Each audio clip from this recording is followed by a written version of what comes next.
നല്ല വിഷയം മതി. മോനെന്തുണ്ട് വിശേഷം? സുഖമായിട്ട് പോകണം. അടുത്ത എനിക്ക് തോന്നുന്നു 104 ദിവസം ഷൂട്ട് ചെയ്ത കഥ വന്നപ്പോ ഇന്നലത്തെ ഒരു ഇന്റർവ്യൂല് പറയുന്നുണ്ടായി മമ്മൂക്ക അതിലേറ്റവും കൂടുതൽ ആക്ഷന് വേണ്ടി ദിവസങ്ങൾ മാറ്റിവെച്ചു, ചേസിങ്ങിന് വേണ്ടി. അപ്പൊ ഞങ്ങൾ പ്രതീക്ഷിക്കുന്ന മാസാണെന്ന് ഞങ്ങൾ പറഞ്ഞ മമ്മൂക്ക പറയും മാസ് അല്ല എന്ന് പറയും, മമ്മൂക്ക ക്ലാസ് അല്ല എന്ന് പറയും. ഞങ്ങൾ ഏത് രീതിക്കാണ്? ഞങ്ങൾ മൊത്തം ഏറ്റെടുക്കാൻ തീരുമാനിക്കുകയാണ്. തീർന്നില്ല പ്രശ്നം. ഏറ്റെടുക്കുക. ഞാൻ നിങ്ങളെ ഏറ്റെടുത്തു കഴിഞ്ഞാൽ എനിക്ക് സമാധാനമായി. നിങ്ങൾ ഏറ്റെടുത്തിരിക്കുന്ന അറിഞ്ഞതിൽ വളരെ സന്തോഷം. പോവാം. എങ്കിലും ആ കഥ ഈ കഥാപാത്രം സിനിമയായാലും കഥാപാത്രം എന്നൊക്കെ പറഞ്ഞ് ഇദ്ദേഹം പറഞ്ഞ പോലെ ഒന്നും വരുന്ന വലിയ ട്രിക്കൊന്നുമില്ല.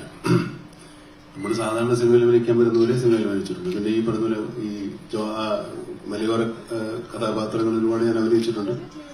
പക്ഷെ എവിടെയെങ്കിലുമൊക്കെ ചെറുതായിട്ടൊക്കെ വരും. കാരണം ആ ബെൽറ്റിൽ എല്ലാ ചെറിയ നുവാൻസസ് മാത്രമേ വ്യത്യാസം ഉണ്ടാവുള്ളൂ മനുഷ്യൻ. എന്നാലും പരമാവധി. പിന്നെ കഥ, നമ്മുടെ കഥ പ്രധാനമായിട്ട് നടക്കുന്നത് കേരളത്തിലല്ല, ഭൂരിഭാഗവും തമിഴ്നാട്ടിലാണ്. പിന്നെ മറ്റുള്ളവരെ ആരും ആ ഭാഷ പറയുന്നില്ല. അതുകൊണ്ട് അങ്ങനെ ഒരു സ്ലാങ്ങിനൊരു വലിയ പ്രാധാന്യം പിടിക്കേണ്ട. ഈ ക്യാരക്ടർ ജോസേട്ടായിയുടെ ക്യാരക്ടർ മാത്രമേ ഉള്ളൂ നമ്മൾ ഈ ഭാഗത്ത് കാണുന്നുള്ളൂ. ബാക്കിയുള്ളവരൊക്കെ തമിഴ്നാട്ടുകാരും വേണ്ട ഇവരൊക്കെയാണ്. അപ്പൊ അതുകൊണ്ട് ആ പ്രശ്നങ്ങളൊന്നുമില്ല. പിന്നെ തമാശ എന്ന് പറയാൻ പറ്റില്ല, ഹ്യൂമർ അവിടെ ഇവിടെയൊക്കെ വന്നു പോകുന്നു. കാരണം അതിനൊന്നും നേരമില്ല ഈ സിനിമയിൽ. അല്ല, തമാശ പറഞ്ഞല്ല, മനുഷ്യനെ തലയിൽ തീ പിടിച്ച് നിൽക്കുമ്പോൾ തമാശ പറയുന്ന സമയം ഉണ്ടാവില്ല. അങ്ങനെയാണ് കഥാപാത്രത്തിന്റെ അവസ്ഥ. ജോസഫ് എടുത്തിയാട്ടക്കാരനായതുകൊണ്ട് പറ്റിപ്പോകുന്നതാണ്. അങ്ങനെ ഒത്തിരി നമുക്കൊക്കെ പറ്റിയിട്ടില്ലേ? പറ്റിയിട്ടുണ്ടാവുമല്ലോ. അങ്ങനെ എടുത്തിയാട്ടം കൊണ്ട് അബദ്ധമായാൽ അത് തലേന്ന് പോകില്ല, അത് വലിച്ചെറിഞ്ഞാലും പോകില്ല. അതിങ്ങനെ അണ്ടുപിടിച്ചിരിക്കുന്ന പോലെ പിടിച്ച് ജോസിനെ ഒരു വഴിക്കാക്കുന്നതാണ് സിനിമയുടെ കഥ. ബാക്കി കഥ ഞാൻ പറഞ്ഞാൽ നിങ്ങൾക്ക് സിനിമ കാണാൻ ഇൻട്രസ്റ്റ് ഉണ്ടാകാത്തത് കൊണ്ടെന്ന് തോന്നുന്നത് പോലെ അതുകൊണ്ടാണ് ഞാൻ മതി. അത് കൃത്യമാണ്. അച്ഛാ, ഈ കഴിഞ്ഞ ദിവസം ഈ ഇന്റർവ്യൂ തന്നെ പറയുന്നുണ്ട്, ആദ്യമായിട്ട് കഥ പറയാൻ പോയപ്പോ നിനക്ക് കഥ അറിയാവെന്ന് ചോദിച്ച ഒരു സംഭവം മമ്മൂക്കാൻ ഇതിൽ ഓർമ്മ വരുന്നുണ്ട്. ഞാനൊരു സ്ക്രിപ്റ്റ് റൈറ്ററാണ് എന്ന് ആര് പറഞ്ഞത് എന്നോട് ചോദിച്ചത്. ശരിയല്ല, തമാശ പറഞ്ഞല്ല. നമ്മളിവിടെയൊക്കെ പറയുന്ന അത്രയും പറയുന്നത്. അതുകൊണ്ട് നന്നായില്ലേ? തീർച്ചയായിട്ടും രണ്ടാമത്തെ സിനിമയായില്ലേ? അല്ല, ഒരുപാട് സിനിമ കഴിഞ്ഞു. മമ്മൂക്കാട് കൂടെ രണ്ടാമത്തെ സിനിമ. ഈ ടെറൈനിൽ തന്നെ ഒരു ആക്ഷൻ കോമഡി ജോണറിൽ നമുക്ക് പല സിനിമകളും ചെയ്തിട്ടുണ്ട്, നമ്മളൊക്കെ ആസ്വദിച്ചിട്ടുള്ള അറിയാം. അപ്പോഴേക്കും വീണ്ടും അതേ ഇപ്പൊ ഒരു അച്ചായനായിട്ടുള്ള ഒരു ക്യാരക്ടർ ചെയ്യാൻ നേരത്ത് മുമ്പ് ചെയ്ത ക്യാരക്ടറിനെ റീവിസിറ്റ് ചെയ്യുകയും കൂടെ ചെയ്യണമല്ലോ. അപ്പൊ എന്നിട്ടായിരിക്കണം ഒരു ക്യാരക്ടർ സെറ്റ് ചെയ്യുക. അപ്പൊ അതിനെ എങ്ങനെയായിരുന്നു നമുക്ക് കണ്ടത്?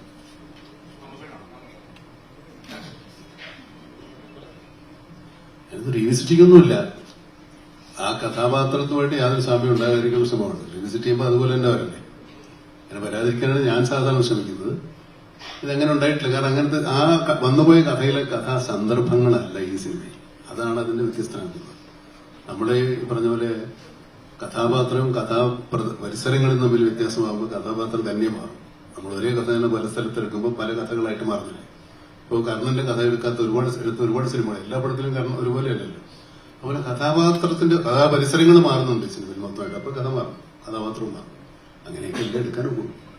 നമുക്ക് പറയണ്ടായി ദുബായ് ലോഞ്ചില് ഇതൊരു സാമ്പിള് മാത്രമാണെന്ന് പറഞ്ഞു. അപ്പം ട്രെയിലറിനെ പറ്റി പറഞ്ഞു.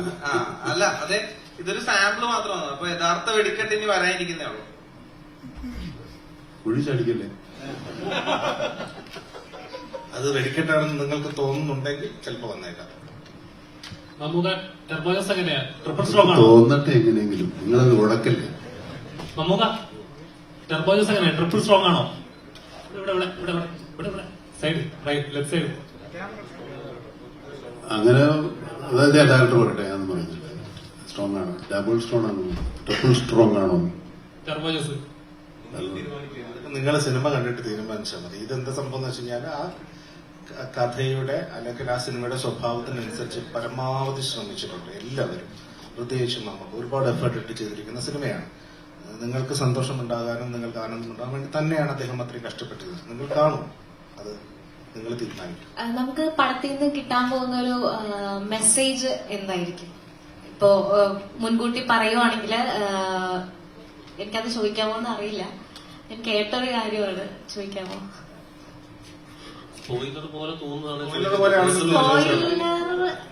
അങ്ങനെ വേണേ പറയാം. എന്നുവെച്ചാൽ ഒരു സ്കാമിനെ കുറിച്ച് അത് ഞാൻ കേട്ടിട്ടുണ്ട്.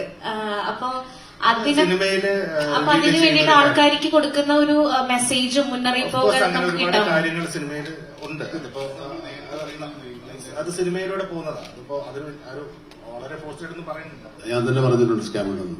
ഒളിച്ചു ചോദിക്കുന്നത് എന്താ എല്ലാവർക്കും അറിയാവുന്നവര് സ്കാം ഉണ്ട് കഥ.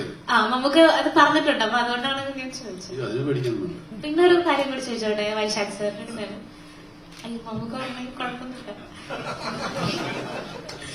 ട്രെയിലറിൽ നമ്മളൊരു റിഫൈൽ ഷോട്ട് കാണുന്നുണ്ട് തോക്ക് വെച്ചിട്ട്. അത് ഇതുവരെ ഞാൻ മലയാളത്തില് അങ്ങനെ ഷോട്ട് കണ്ടിട്ടില്ല. അത് ഭയങ്കര ബ്യൂട്ടിഫുൾ ആയിട്ട് ആണ് എടുത്തേക്കുന്നത്. അപ്പൊ അതിനെപ്പറ്റി ഒന്ന് അത് ഷോട്ട് നമുക്ക് തന്നെയാണ് എടുത്തിരിക്കുന്നത്. കാരണം അല്ല ആ ഷോട്ട് നമുക്ക് എടുക്കാൻ പറ്റില്ല. അത് റിഗ് ചെയ്തിട്ട് ഒരു സ്റ്റിക്കിൽ റിഗ് ചെയ്തിട്ട്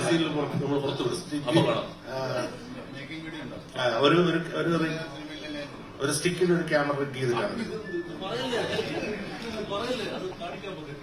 ശരി കാണിച്ചു തരും കേട്ടോ. എത്രത്തോളം കഷ്ടപ്പെടുത്തിയിട്ടുണ്ട്. അത് പല നമ്മുടെ സംബന്ധിച്ച് പറഞ്ഞാൽ എല്ലാവരും നന്നായി കഷ്ടപ്പെട്ടു. പ്രത്യേകിച്ച് ചോദിച്ചില്ല. അപ്പോൾ വീണ്ടും വീണ്ടും ഓർപ്പിക്കും.